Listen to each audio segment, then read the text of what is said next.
काल हूं। सेतु पार करने के बाद श्री राम अपनी सेना के साथ सुबेल पर्वत पर पहुंच गए। अब वो लंका की सीमा पर थे, पर ये बात वो स्वयं भी जानते थे कि यदि लंका के दुर्ग को भेदना इतना ही आसान होता तो रावण चुपचाप बैठकर उनके आने की प्रतीक्षा नहीं करता। पर इस अभेद्य दुर्ग को भेदने का कोई तो रास्ता होगा। यही विचार करते हुए श्री राम कुछ पल के लिए बैठ गए और उनकी आज्ञा से पूरी सेना रात्रि विश्राम की तैयारी में लग गई। रात्रि के पहरे पर सुग्रीव और हनुमान सहित कई योद्धा आपस में बातें कर रहे थे। इतने सुंदर चंद्र में जो दाग दिखाई दे रहा है वो और कुछ नहीं, राहु की छाया है। राहु चंद्रमा को अपना ग्रास बनाना चाहता है। नहीं नहीं वानर राज, मेरे हिसाब से चंद्रमा पर समुद्र के जल की छाया पड़ती है। अब समुद्र के जल का रंग नीला है, इसीलिए चंद्रमा में वही नीलिमा दाग के रूप में दिखाई पड़ती है। नहीं नहीं नल, चंद्र तो समुद्र से बहुत दूर है, उसकी छाया उस पर कैसे पड़ सकती है? युवराज अंगद, आप बता सकते हैं कि चंद्र में नीले दाग का रहस्य क्या है? मुझे तो लगता है कि किसी की नजर लगने के डर से चंद्र ने जानबूझकर ऐसा दाग अपने ऊपर लगा लिया है। ऐसे कैसे हो सकता है? कोई जानबूझकर अपना सुंदर मुख कैसे बिगाड़ सकता है, हा? इस प्रश्न का उत्तर हमें प्रभु श्री राम से ही पूछना चाहिए। किसी प्रश्न का उत्तर ढूंढ रहे हो पवन कुमार? आप धन्य हैं प्रभु, हम सब आपके पास ही आने वाले थे। इतनी रात में ऐसी कौन सी समस्या आ गई? हमें चंद्र में नीले दाग का रहस्य जानना है प्रभु। परंतु ये रहस्य तो हम भी नहीं जानते हनुमान, तुम ही बताओ।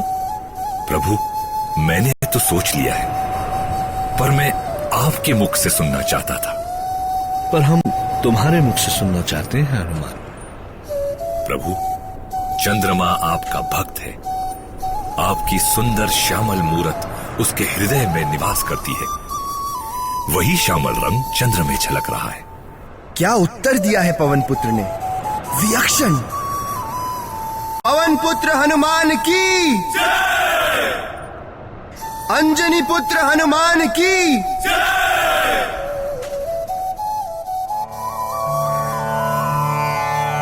कहा हनुमंत सुनहु प्रभु, शशि तुम्हार प्रिय दास, तब मूरति बिंधुर, बसति सोय श्यामल आभास। हनुमान का उत्तर सुनकर श्री राम मंद मंद मुस्कुराए। वो जानते थे कि हनुमान उनके परम भक्त हैं और वो संसार की हर एक वस्तु में उनकी ही छवि देखते हैं, इसलिए उन्हें चंद्रमा में भी उनकी छवि दिखाई देना स्वाभाविक है। अगले दिन श्री राम ने अपने सारे वानर योद्धाओं को बुलाया और आगे की रणनीति पर विचार विमर्श करने लगे। रीछराज जामवंत, आप अनुभवी और नीतिज्ञ हैं, इसलिए आप बताइए कि अब हमें क्या करना चाहिए? आप तो सब कुछ जानने वाले हैं प्रभु। मुझ में इतनी बुद्धि कहां कि मैं आपको मार्ग दिखा सकूं। यह निर्णय की अंतिम घड़ी है जामवंत। ऐसे समय हमें परामर्श देना आपका धर्म है। मेरा विचार यह है प्रभु कि आप युद्ध के पूर्व एक बार लंकेश रावण को अपना संदेश भेज दें। किंतु रावण के पास संदेश लेकर जाएगा कौन? मैं जाऊंगा प्रभु। मेरी गदा कब से रावण पर बरसने के लिए व्याकुल हो रही है। नहीं पवन कुमार, लंका में पग पग पर तुम्हारे शत्रु हैं। तुम्हें देखते ही वो तुम पर टूट पड़ेंगे। ये तो शुभ होगा प्रभु। पिछली बार मैंने लंका को जलाकर राख कर दिया था। इस बार रावण की ऐसी पिटाई करूंगा, ऐसी पिटाई कि वो मरते मरते भी मेरा ही नाम लेगा।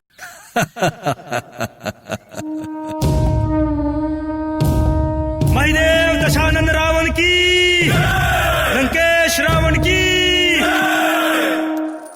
जय जयकार करके हमें प्रसन्न करने की चेष्टा मत करो। इस घड़ी मुझे केवल राम की मृत्यु ही प्रसन्न कर सकती है। आज की सभा इसीलिए बुलाई गई है महाराज लंकेश कि कैसे हम राम के काल के और पास पहुंच सकते हैं। हाँ, वो तो ठीक है, पर क्या किसी ने सभा बुलाने के पूर्व उस वनवासी राम की युद्ध नीति पर विचार किया है? वानरों की युद्ध नीति से हम भयभीत नहीं हैं महाराज। हनुमान भी एक वानर ही था, पर हमारे योद्धा देखते रह गए और वो लंका दहन करके भाग निकला। किसी ने विचार किया कि ऐसा क्यों हुआ? अब ऐसा नहीं होगा लंकेश, कभी नहीं होगा। लंका में प्रवेश करते ही उनकी मृत्यु उनका स्वागत करेगी। राम को बंदी बनाकर हम कारागार में डाल देंगे महाराज। भ्रमित ना हो महामंत्री, हमने राम को अभी तक एक तुच्छ प्राणी के रूप में देखा है। इसका अर्थ ये बिल्कुल नहीं है कि हम बिना युद्ध के उस पर विजय पालेंगे। तुम्हें लंका की रक्षा की ठोस योजना बनानी होगी। ये निश्चित करना होगा कि कौन सेनापति युद्ध क्षेत्र में कहां होगा। रावण साक्षात अहंकार का सागर था, पर उसमें ये अहंकार अकारण नहीं था। उसमें शक्ति तो थी ही। वो शत्रु की शक्ति को भी कम नहीं समझता था। वो युद्ध नीति का महान ज्ञाता था, और अब समय आ गया था जब उसके बल और युद्ध नीति की परीक्षा होनी थी। और वो इसी बारे में सोच रहा था, जबकि इधर लंका की सीमा के पास पहुंच चुके श्री राम के मन में कोई और ही विचार आया। रीछराज जामवंत, क्या आपको नहीं लगता कि हमें युद्ध की तैयारी से पहले एक बार शांति का प्रयास करना चाहिए?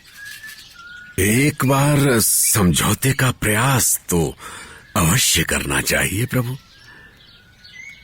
युद्ध का परिणाम आपसे छिपा हुआ नहीं है। फिर इतनी भारी हिंसा से बचने का अंतिम उपाय तो करना ही चाहिए।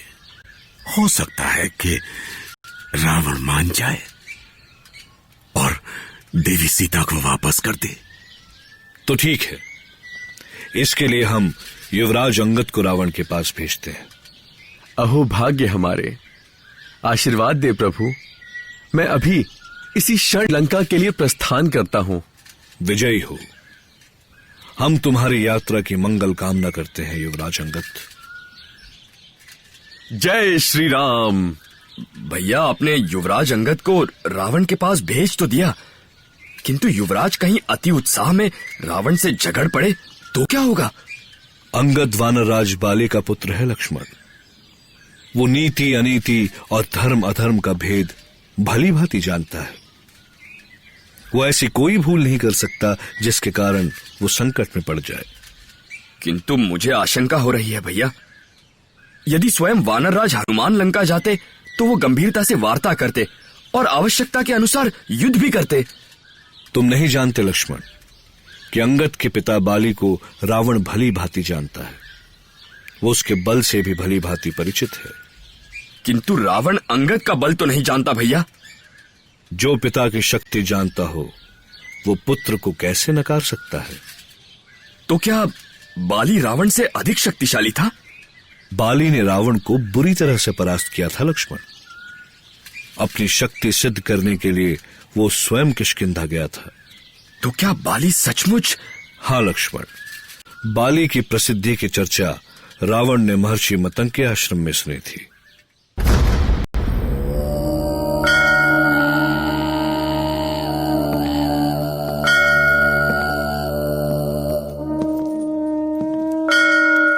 क्षमा करे महर्षि, लंकापति रावण आपसे मिलना चाहता है।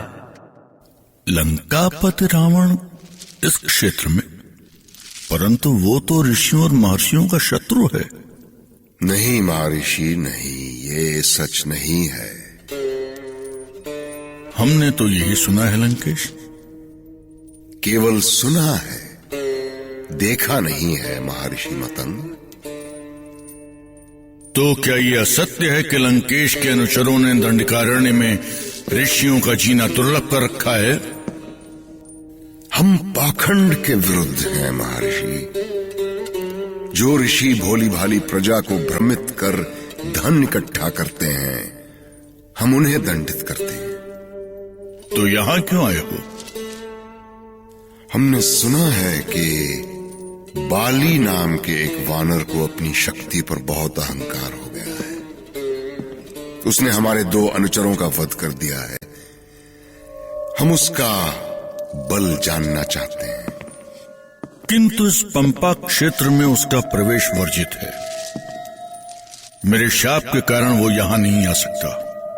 तो हम जाएंगे उसके पास। कहां रहता है वो? ये पर्वत क्षेत्र जहां समाप्त होता है, वहीं से किष्किंधा की सीमा आरंभ होती है। बाली उसी किष्किंधा का राजा है। ठीक है, मैं उससे मिलकर आता हूं। अन्न जल तो ग्रहण करते जाओ लंकेश। उस दुष्ट बाली को परास्त करने के बाद ही मैं अन्न जल ग्रहण करूंगा महर्षि। श्री राम ने अनुज लक्ष्मण को रावण और बाली के युद्ध की अति रोचक कथा सुनाई। उन्होंने बताया कि रावण ने बड़ी आक्रामक मुद्रा में किष्किंधा में प्रवेश किया। राजमहल के क्षेत्र में उसे बाली दिखाई पड़ गया और उसने बिना कुछ कहे सुने सीधे बाली को उठाकर जमीन पर पटक दिया। पर बाद में रावण को पता चला कि वो तो बाली था ही नहीं, वो था बाली का भाई सुग्रीव। कथा बाली दशकंध की सुनी सभी मन लाए। वानर पूछे हे प्रभु, वानर पूछे हे प्रभु, रावण की गति